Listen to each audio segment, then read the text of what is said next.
Canto 12. Lo, as a dove, when up she springs to bear through heaven a tale of woe, some dolorous message knit below the wild pulsation of her wings. Like her I go, I cannot stay, I leave this mortal ark behind, a weight of nerves without a mind, and leave the cliffs and haste away, o'er ocean mirrors rounded large, and reach the glow of southern skies, and see the sails at distance rise, and linger weeping on the marge, and saying, Comes he thus, my friend? Is this the end of all my care? And circle moaning in the air, Is this the end? Is this the end?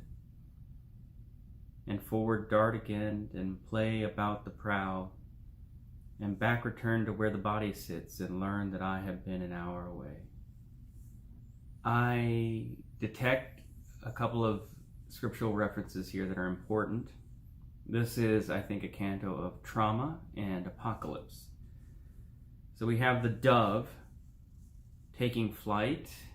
That puts us in mind of the dove that Noah first sends out from the ark to test whether there's any dry land yet, and the dove circles around and has to return to the ship because the ocean still covers the face of the earth.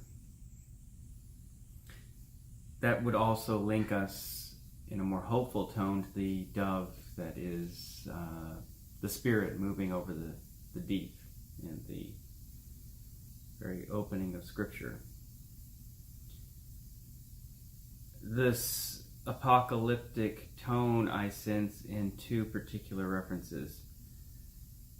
Lo, as a dove, when up she springs to bear through heaven a tale of woe. So we have in the book of Revelation, chapter 8, verse 13, this, in one translation it's an angel, but in most translations it's an eagle flying in mid-heaven crying, woe, woe, woe. The triple woe, it's in the sequence of the seven trumpets. So if you have a bird flying through heaven, mid-heaven, right, repeating a tale of woe, that has to have that resonance. And the simile is, I'm like her, Tennyson says. I have to fly up. So already at the end of Canto 11, I was making the case that what we have is a gesture towards a flight up, away from the calm earth into the different kind of calm of being at the bottom of the ocean. I think that's being taken up here in Canto 12, that now you have explicitly a Tennyson taking flight, and I leave this mortal ark behind.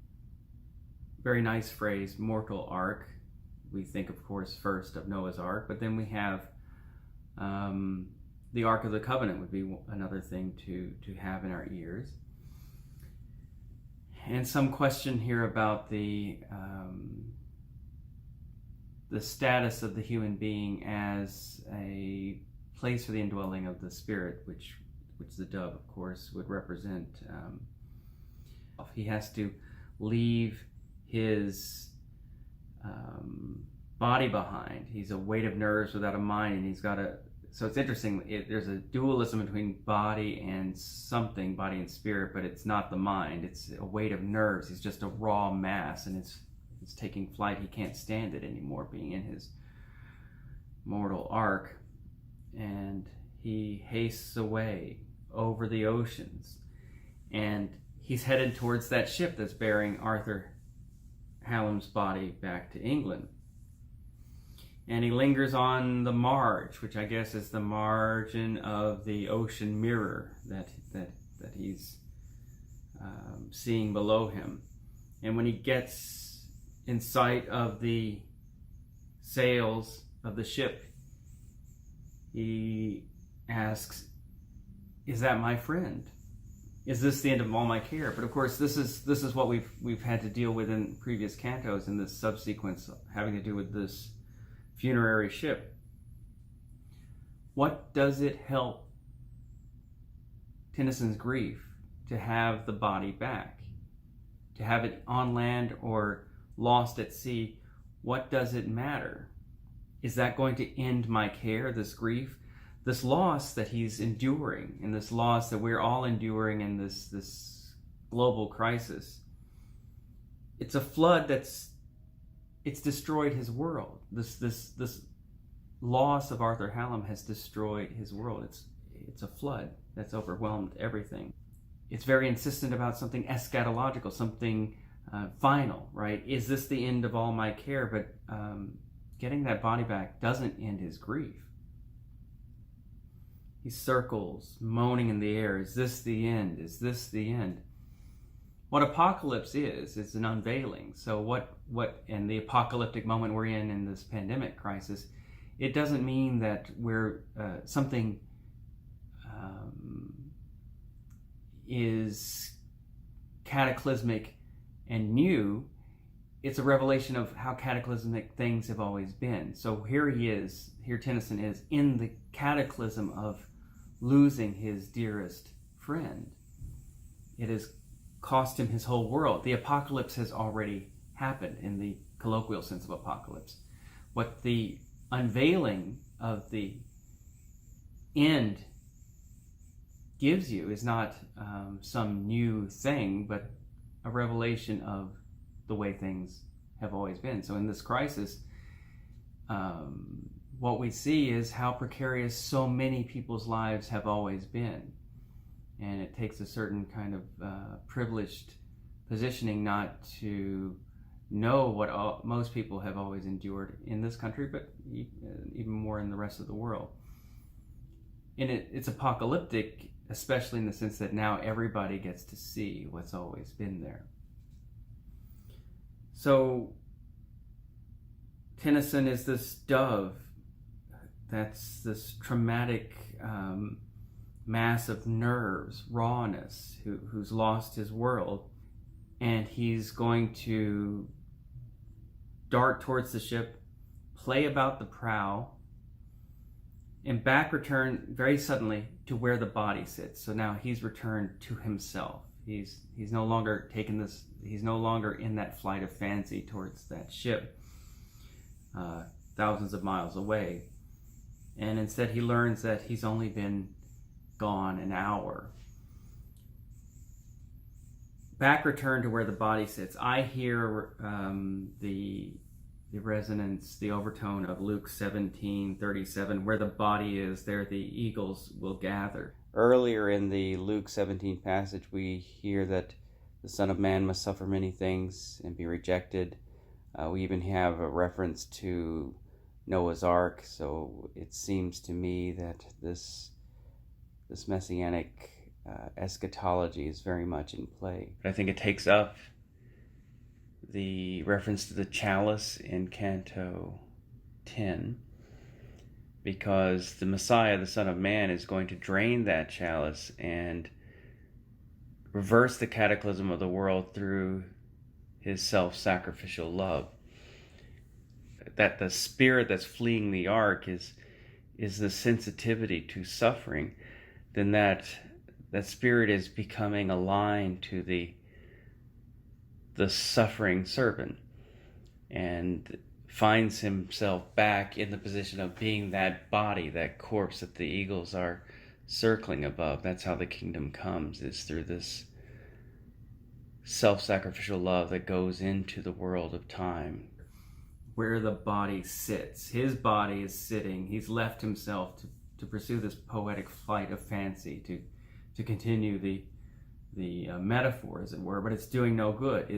Will it reveal something? Will it give you an apocalypse in the colloquial sense of something that shatters the world?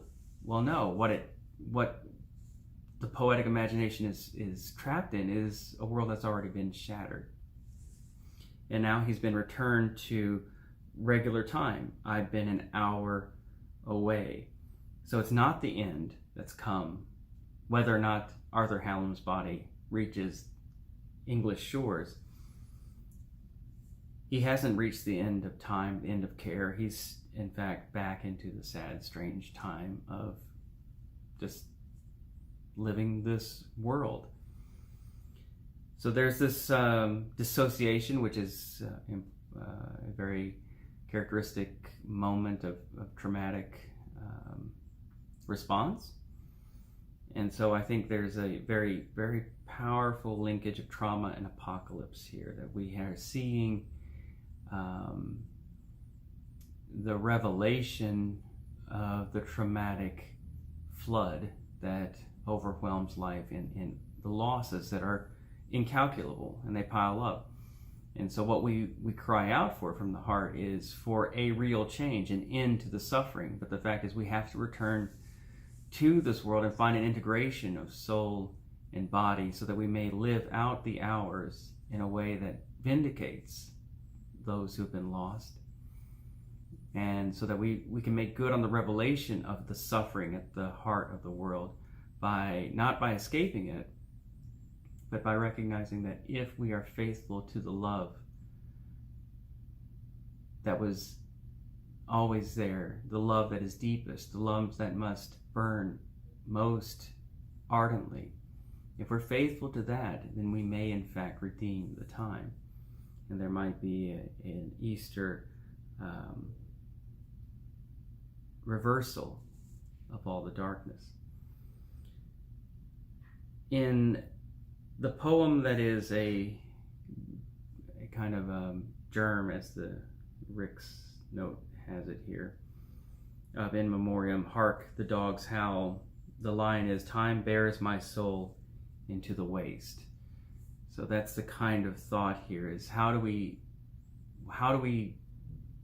take the wasteland of time, how do we charge it with love, the love that we feel so often in the mode of grief? Well, we have to make this world, and in its time and in our embodiment, somehow a revelation, an apocalypse of love.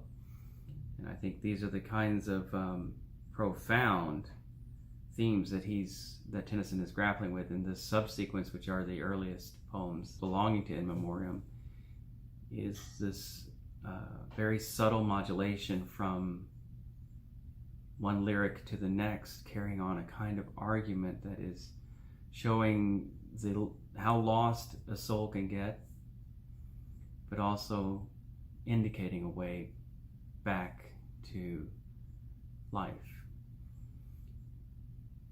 And so we will proceed with the expectation of learning still more of how to deal with the heaviness of life, and to find true calm and true peace, even amongst the darkest passages that we might have to navigate. Thank you for joining me. Click like and subscribe, and I will see you next time.